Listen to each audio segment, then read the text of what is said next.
Hello everyone. Today we are going to look at the computer fundamentals, and we are going to begin with the introduction to the computer. Actually, we're going to see what is a computer. Actually, a computer is an electronic device that is designed to work with information. And in working with information, we mean as the computer takes in raw facts or figures, which these raw facts or figures were actually referred to as data. Then these data are taken as an input, and then they are processed. After being processed, they can be stored in the computer, or they're given out through the output devices. And also we see that the computers are made up of two major components, which are actually the hardware and the software. The hardware are the physical parts of the computer, which you can actually see and touch them, such as the mouse, the keyboard, the monitor. These things are the hardware.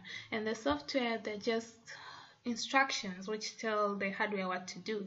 They instruct the computer what it has to do. So it's just simple. Simply we just say the instructions or programs which tell the computer to do. There we can see how the computer works.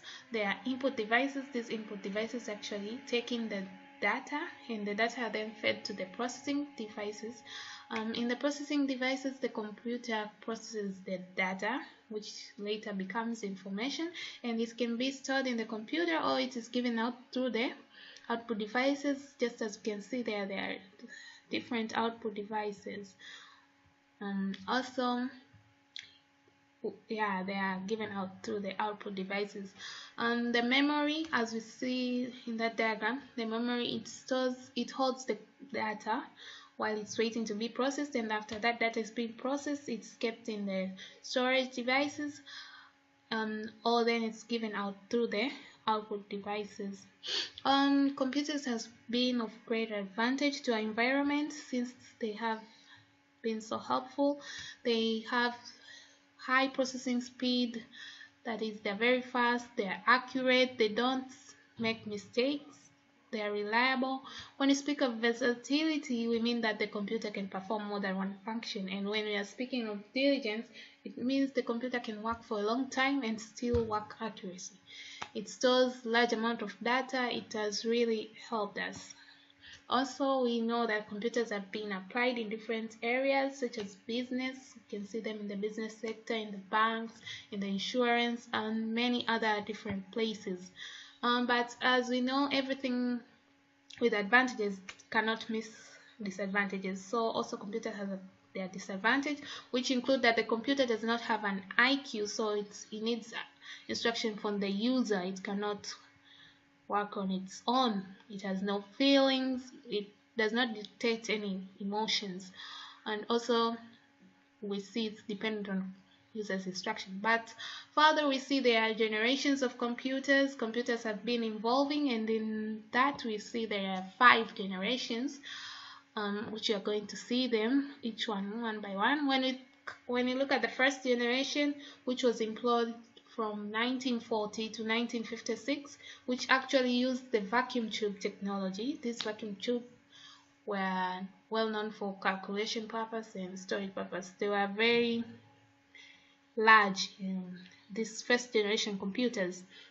The advantage will just, they are the fastest for that period because they are the only ones available at that time, and they were able to compute complex mathematical problems. Just as you can see in the picture, they were so large, a whole room was just a computer.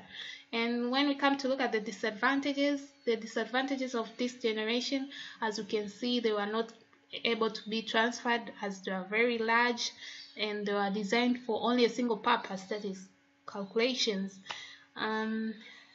Those are some of the advantages of the disadvantages, of the first generation. When we look at the second generation, it was employed from 1956 to 1963. It actually used the transistors instead of the vacuum tube, and we see the size reduced. Those are among the advantages. They became more faster, and these ones used the assembly language. But also they had some disadvantages, which is also still they are for special purpose applications, and Okay, now we are going to look at the generations of the second generation of the computer.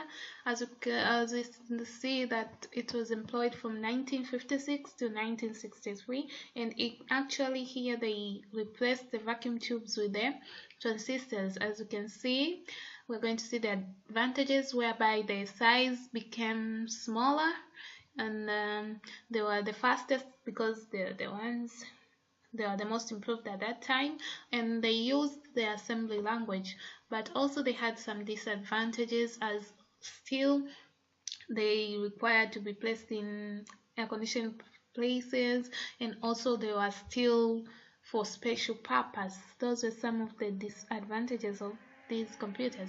But when you look further to the third generation, we see that it was employed from 1964 to 1975, and these actually they tried to use the integrated circuits and the magnetic disks for storage. So there was improvement, and as you can see, the size kept on decreasing.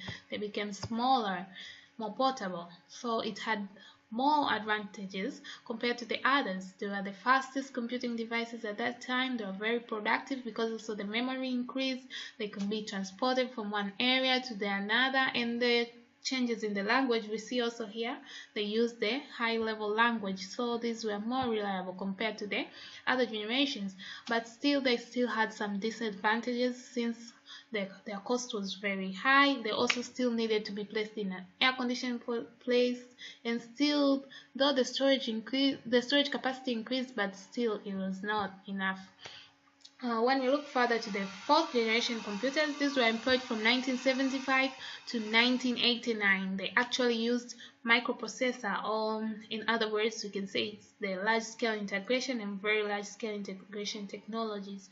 And these were what were referred to as the personal computer. As we see, the size kept on decreasing. This is among the advantages of these computers.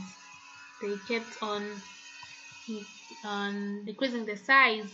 They were more user friendly, they used less power, so the cost decreased and things like that. Disadvantages, they still had some disadvantages because still the computers depended on the user to give them instructions. They are not intelligent enough, and these chips, they were so complicated, they needed professional, they were complex on installing those chips. When you look at the fifth generation, this was employed from the 1980s to the currently. They used ultra large scale integration. These were larger microprocessors. They were larger microprocessors, and as you can see, the size kept on decreasing, and majorly we see there its disadvantages. It was more fast, it was more powerful, and the size decreased. Yeah, so those are some advantages. And further, we can see the trend in computers. It means we can see that as the computers were evolving, there are some things which were changing. When we look at the speed, the computers kept on being faster for every generation that became evolved. They became smaller, the size reduced, they were less expensive, and they became more reliable. And for every generation, the computers kept on improving. They became more easier to use. Also, we can see these categories that in which we can classify the computers. We can classify them based on their operating principles, on the application, or on their size and capabilities. When we speak of operating principles, it means how they work, where we can see there are three types: the analog, the digital, and hybrid. Well, actually the analog, they use continuous signals, and the digital, they just process and store data in digital form, and the hybrid has combined features of both of the analog and digital. When we come to application, there is general purpose and special purpose. General purpose, they work in different environments and can perform more than one function. And special purpose, they just perform a single function. And when we come to size and capabilities, we see there are 5 types. That is embedded, microcomputers, mini computers, mainframe computers, and supercomputers. And when we come to this size and capability, it means they are changing according to their size.